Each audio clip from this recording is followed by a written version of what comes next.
सुभाष अतुल सुभाष अतुल सुभाष अतुल सुभाष अतुल सुभाष अतुल सुभाष अतुल अतुल अतुल अतुल सुभाष। दोस्तों, अतुल सुभाष के साथ ऐसा क्या हुआ जिसके कारण आज वो हमारे बीच नहीं है? इन सभी के बारे में आपको बहुत अच्छे से मालूम ही होगा। हमारा देश कहता है कि यहाँ विभिन्नता में एकता पाया जाता है, पर यह कितना सच है आपको बहुत अच्छे से मालूम होगा। लेकिन आखिर कब तक ऐसा चलेगा कि किसी एक पक्ष समुदाय के लोगों के साथ नाइंसाफी होती रहेगी? जय हिंद दोस्तों। अतुल सुभाष केस आपको मालूम ही होगा, लेकिन मात्र यह एक ऐसा केस नहीं है जो कि हमारे देश में हुआ है। दोस्तों, साल 2022 की यह रिपोर्ट कहती है कि 4200 से ज़्यादा मर्दों ने अपनी आत्महत्या कर ली है मैरिज रिलेटेड रीजन की वजह से।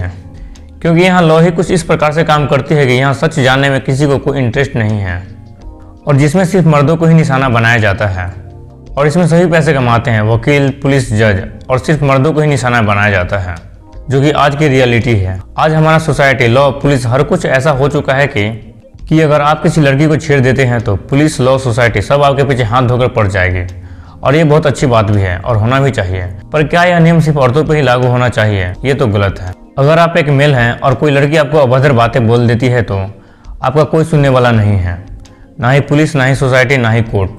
अभी कुछ इसी प्रकार का नियम हमारे देश में चल रहा है, जिसका शिकार दिन ब दिन हमारे यहाँ के मर्द होते ही जा रहे हैं। यदि शादी से पहले कोई कपल रिलेशनशिप में है और किसी वजह से शादी नहीं होती है तो लड़की लड़का पर केस कर सकती है कि लड़का शादी का झूठा वादा किया और बाद में उन्होंने शादी नहीं की। लेकिन यदि कोई लड़की लड़का से शादी करने का वादा करती है और फिर बाद में अगर वह मुकर जाती है तो क्या लड़कों के लिए इस देश में कोई कानून है?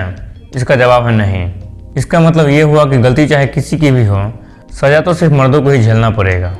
मेरा इस वीडियो के माध्यम से किसी प्रकार की महिलाओं को गलत बोलने का हमारा कोई रीज़न नहीं है, क्योंकि ये भी सच्चाई है कि आज भी हमारे इंडिया में महिलाओं पर कई जगह अत्याचार, मेंटली हरासमेंट और अब्यूज होता है, और इन्हीं सभी घरों में डोमेस्टिक वायलेंस भी होता है। और अगर इन्हीं सभी रीजन की वजह से कोई महिला न्याय मांगती है तो सोसाइटी, पुलिस और कोर्ट तीनों उन्हें 100% न्याय देने का प्रयास करती है। और यह भी सच्चाई है कि इन्हीं सभी नियमों का फायदा उठाकर कुछ महिलाएं मर्दों पर फेक केस फाइल करते हैं, जिसमें उनके साथ साथ उनके घर वालों को भी परेशान किया जाता है।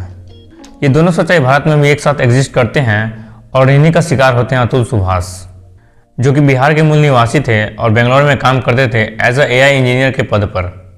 दोस्तों, साल 2019 के आसपास उनकी शादी होती है निकिता सिंघानिया से, जो कि उनकी मुलाकात शादी.com से होती है, और उन्होंने शादी किया और उनके 4 साल के एक बच्चे भी हैं। दोस्तों, निकिता सिंघानिया जो कि अतुल सुभाष के वाइफ होते हैं, वह अपने फैमिली वालों के साथ मिलकर अतुल सुभाष और उनके फैमिली वालों पर 9 से भी ज़्यादा फेक केस फाइल करते हैं और उन पर पैसे का दबाव बनाते हैं और मेंटली हरास करते हैं, जिसमें उन्हें सोसाइटी, पुलिस और कोर्ट कोई भी मदद नहीं करता और उल्टा उन्हीं पर ब्लेम डाला जाता है। दोस्तों, अगर आप चाहते हैं तो अतुल सुभाष का एक YouTube पर फुल वीडियो है जो कि लगभग 1.5 घंटे का है, आप देख सकते हैं उसे। और यही सभी वजहों के कारण से लास्ट में अतुल सुभाष सुसाइड कर लेते हैं। और दोस्तों, यह एक ही केस ऐसा नहीं है, साल में ऐसे केसों का हजारों मर्दों शिकार होते हैं और वह आत्महत्या कर लेते हैं। पर क्या दोस्तों, सरकार को इस पर एक सख्त कानून बनाना चाहिए या नहीं, या फिर इसी तरह मर्दों पर अत्याचार होता रहेगा? आप हमें कमेंट बॉक्स में जरूर बताइए।